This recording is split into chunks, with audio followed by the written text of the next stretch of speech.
ఎలాంటి షరతులు లేకుండా రైతు రుణమాఫీ చేయాలని కోరుతూ నిజామాబాద్ జిల్లా వేల్పూర్ ఎక్స్ రోడ్ వద్ద రైతులు ధర్నా చేపట్టారు. ధర్నాలో మాజీ మంత్రి ఎమ్మెల్యే వేముల ప్రశాంత్ రెడ్డి పాల్గొన్నారు.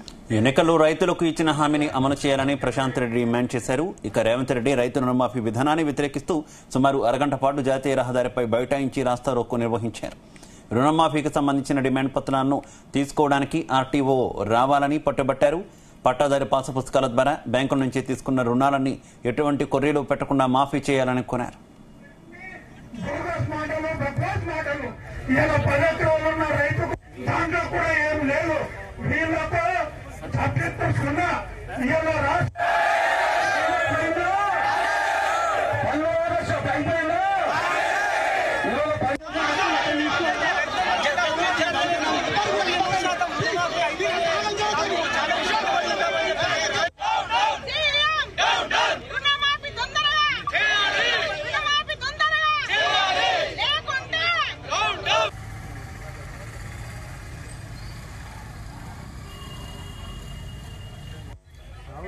ఈ రాష్ట్ర ప్రభుత్వానికి మీరందరూ దీన్ని ఆమోదిస్తే దీన్ని ప్రభుత్వానికి పంపిద్దాం.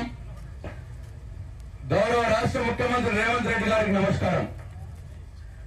బాల్కొండ నియోజకవర్గంలో 47,070 మంది అర్హులైన రుణాలు తీసుకున్న రైతులు ఉంటే మీరు చేసిన రుణమాఫీ పథకంలో 3 దఫాల్లో కలిపి కేవలం 15,849 మంది రైతులకు మాత్రమే రుణమాఫీ జరిగింది. ఇంకా 31,221 మంది రైతులకు రుణమాఫీ జరగలేదు. కావున మమ్మల్ని వివిధ ఆఫీసుల చుట్టూ తిప్పకుండా నేరుగా బ్యాంకుల నుండి లిస్టు తెప్పించుకొని ఎలాంటి షరతులు పెట్టకుండా మిగిలిన 31,221 మంది రైతులకు వెంటనే రుణమాఫీ చేయాలని రైతు ధర్నా కార్యక్రమం వేదిక నుండి కోరుతున్నాం. మా కోరికలను